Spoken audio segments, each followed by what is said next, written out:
एक विद्यार्थी के लिए मोरपंख क्या रोल अदा करता है। आज मैं आपसे बात कर रहा हूं कि विद्यार्थियों के लिए, स्टूडेंट के लिए मोरपंख किस तरह से काम करता है।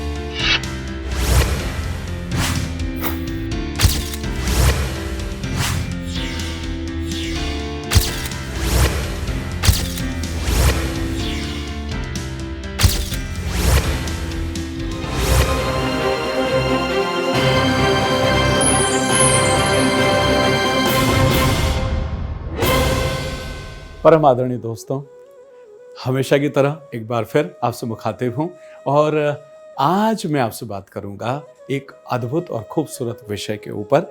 कई बार युवा पीढ़ी और कई बार अतिरिक्त एजुकेशनल क्वालिफिकेशन लेने के बाद बुद्धि बीच में आ जाती है और वो बुद्धि इस तरह की बातों को कई बार पुरानी मान्यता का समझ करके दरकिनार कर देती है, या फिर ये कहती कि ये सब चीज़ों में मैं विश्वास नहीं करता हूँ।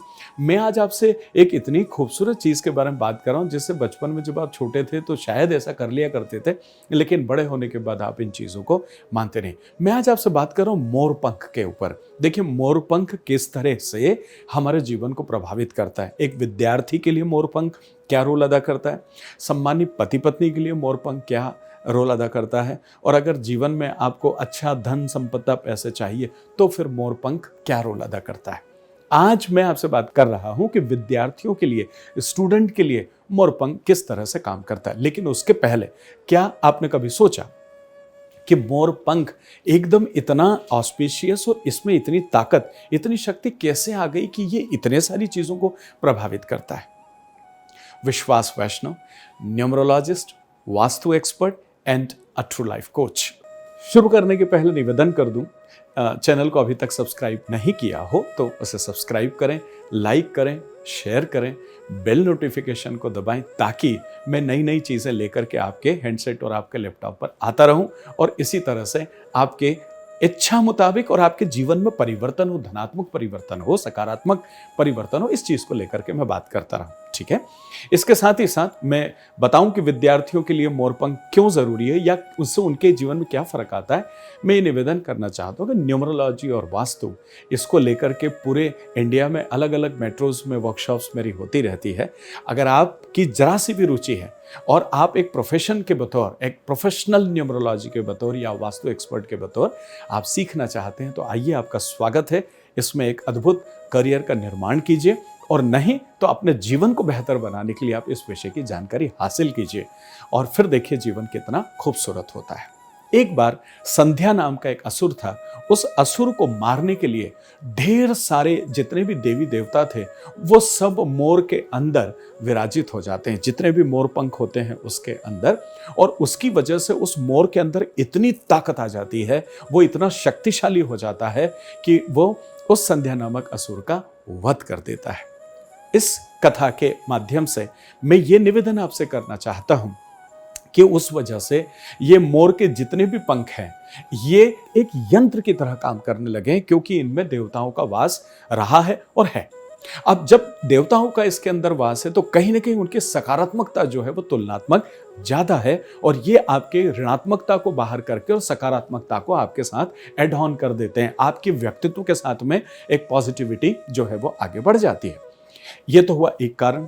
दूसरा, आप देखिएगा पुराने जमाने में जितने भी ऋषि मुनि थे ना, वो सारे ऋषि मुनि मोर पंख से बड़े बड़े शास्त्र और ग्रंथ लिखा करते थे। ठीक है ना, तो आप कह रहे हैं अरे साहब ठीक है, उस समय पेंसिल नहीं थी, उस समय पेन नहीं थे, तो इसका उपयोग कर लिया, तो उसकी जगह लकड़ी भी तो ले सकते थे, उसकी जगह दूसरी भी जमाने भर की चीजें ले सकते थे, लेकिन उन चीजों का उपयोग कम होता था। लेकिन मोर पंख का उपयोग उन शास्त्रों और ग्रंथों को लिखने के लिए होता था। एक दूसरी चीज जो है ये कि कहीं ना कहीं उसमें वो सकारात्मकता पाई गई जिसकी वजह से ग्रंथों का निर्माण होता था और उसमें वो हिस्सा बनते थे। तीसरी चीज, इंद्र देवता अपने सिंहासन पर बैठते हैं ना, वो पूरा सिंहासन मोरपंख का बना हुआ है। ठीक है, ऐसी मान्यता है या शास्त्रों के माध्यम से हमने जाना है।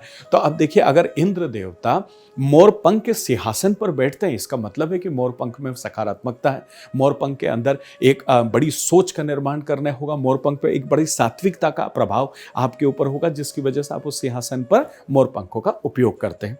चलिए और आगे बढ़ते हैं। अब मैं आपसे यह निवेदन कर दूं कि भगवान गणेश या कार्तिकेय, आप इनको देखिए, गणेश जी को मोरपंख काफ़ी प्रिय है, माँ सरस्वती को मोरपंख प्रिय है, माँ लक्ष्मी को मोरपंख काफ़ी प्रिय है, और कार्तिकेय तो मोर के ऊपर बैठ करके घूमते हैं। तो कितने ऐसे रेफरेंसेस हैं जिनको आप एहसास करें कि इतने सारे लोग मोरपंख को जो है वो महत्व देते रहे, देवी देवताओं से लेके इंसानों तक। अब बात कर लेते हैं, ये तो मोरपंख की महत्ता के बारे में चर्चा हो गई कि ये अपने आप में एक सिद्ध यंत्र है। आप इसको इस तरह से भी समझ सकते हैं, जैसे हम लक्ष्मी यंत्र है या बाकी कुबेर यंत्र, इस तरह के यंत्रों को हम सिद्ध करते हैं और घर में रखते हैं, मंदिरों में या अपने घरों में या अपने पर्स में। क्यों? क्योंकि उसके अंदर एक सकारात्मकता बढ़ती है और वो हमारे साथ जुड़ता है, तो हमारी सकारात्मकता बढ़ती, संपन्नता बढ़ती। तो मोरपंख तो सिद्ध यंत्र है, पहले से ही सिद्ध किया हुआ है, सिर्फ उसका उपयोग करिए और जीवन में उसका फायदा उठाइए। अब बात कर लेते हैं विद्यार्थियों की कि how it is useful for student those who are doing their studies. Okay, अब पढ़ाई कर रहे हैं, पढ़ाई करने के दौरान क्या हुआ, देखिए मोरपंख का स्वभाव है सकारात्मकता। अगर मान लीजिए आप पढ़ाई करने के लिए बैठते हैं, बार बार बैठ रहे हैं लेकिन मन नहीं लग रहा, बैठ रहे हैं एकाग्र नहीं हो पा रहे हैं, बैठ रहे हैं कॉन्सेंट्रेट नहीं कर पा रहे हैं, ऐसी स्थिति में आपका जो स्टडी टेबल है उसके सामने मोरपंख अगर एक गुच्छा लगाते हैं, 3 से ज़्यादा मोरपंख अगर 4, 5, 6 मोरपंख का एक गुच्छा आपने लगा लिया, तो आप यकीन मानिए, करके देखिएगा आप ऐसा, आप यकीन मानिए उसके बाद जब आप पढ़ने बैठते हैं तो अपने आप धीरे धीरे आप ये पाएंगे कि आपका इंटरेस्ट और आपका फोकस पर्टिकुलर सब्जेक्ट के साथ में, स्टडी के लिए, स्टडी कोई भी सब्जेक्ट आप पढ़ें उसकी स्टडी के लिए आपकी मानसिकता जो है वो बनने लगती है और आपका मन बने। कई बार आप कहते हैं ना मेरा मन नहीं लगता, मैं पढ़ना चाहता हूँ, मैं बैठना चाहता हूँ, और आजकल की कॉम्पिटिटिव एग्जाम्स के लिए तो आपको एक लंबी सिटिंग करने की आवश्यकता होती है कि 5 घंटे, 8 घंटे, 10 घंटे आपको पढ़ना, अगर आप किसी कॉम्पिटिटिव एग्जाम की प्रिपरेशन कर रहे हैं। तो लगातार आप बैठ कब सकते हो, जब आपका मन लगेगा। अगर आपका मन नहीं लग रहा तो इतनी देर आप आर्टिफिशियली नहीं बैठ सकते। Only in that condition you can sit my dear friends, कि आपका उसमें इंटरेस्ट है, आपका उसमें इन्वॉल्वमेंट है, और वो इन्वॉल्वमेंट आप अपना प्रयास करते हैं, लेकिन मोरपंख की सकारात्मकता है कि वो आपको जो भी आप काम कर रहे हो पढ़ाई का, उसके लिए वो आप हेल्पफुल होता है। ठीक है, चलिए ये तो हो गई एक बात। दूसरा, जिन सब्जेक्ट में आप अपने आप को कमज़ोर महसूस करते हैं, कई बार होता है ना कुछ कि मुझे मैथ्स नहीं अच्छा लगता है, या मुझे केमिस्ट्री समझ में नहीं आती है, या मुझे अकाउंटेंसी क्लियर नहीं हो पाता है, बाकी सब्जेक्ट मुझे अच्छे लगते हैं। कोई ना कोई सब्जेक्ट होता है जो आप जिसमें आपका इंटरेस्ट डेवलप नहीं हो पाता, जबकि वो ज़रूरी है आपके लिए, हिस्सा है, तो पास तो उसे भी आपको करना है।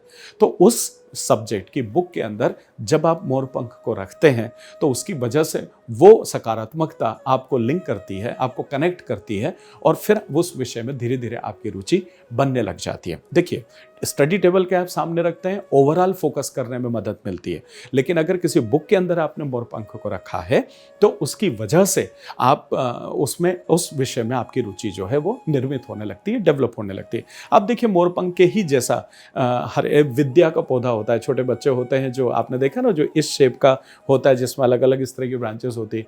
तो मैंने छोटे बच्चे ही कहते हुए पाया जाता है कि देख मैंने तो विद्या रख रखी है ताकि विद्या जल्दी आएगी। बेसिकली वो मोरपंख जैसा ही होता है, तो उसकी भी सकारात्मकता वैसी होती है। बट एग्जैक्टली जब हम मोरपंख का उपयोग अपने बुक के अंदर जब रखना शुरू करते हैं तो यह आपके साथ एक एकाग्रता का निर्माण करता है और आपको उस विषय में रुचि को निर्मित करता है। तीसरी चीज़, आप जब स्कूल जाते हैं, कॉलेज जाते हैं, कहीं भी जाते हैं, आपने बहुत सारी चीज़ें अपने साथ रखी होती है, बैग रखा होता है, वाटर बॉटल रखी होती है, टिफ़िन रखे होते हैं, बुक्स भी रखे होते हैं।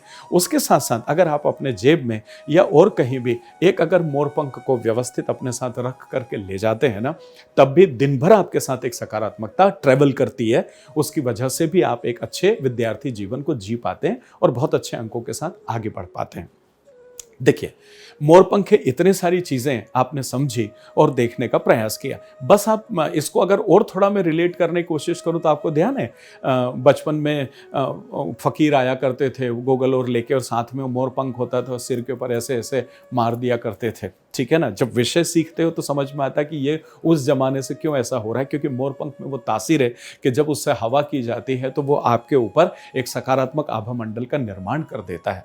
तो इससे जो बच्चे जिद्दी हैं, वो जिद्दी बच्चों की जिद भी आप देखेंगे 2, 4, 6 महीने अगर लगातार मोरपंख से आप उसको दिन में एक बार अगर उसके ऊपर हवा करते हुए पाए गए या सिर पे ऐसे ऐसे कर दिया, एक्चुअल में वो सिर पे मोरपंख को ऐसे मारते नहीं है, वो एक्चुअल में हवा करते हैं उससे।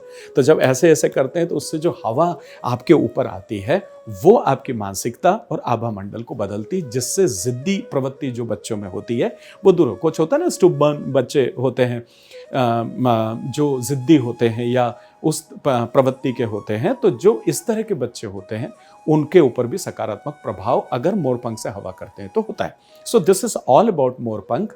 अब अगले वीडियो में मैं आपसे बात करूंगा कि मोरपंख जिससे पति पत्नी के रिश्तों पर मोरपंख का असर कैसे आता है, इस पर हम बात करेंगे। तो इंतजार कीजिए उस वीडियो का।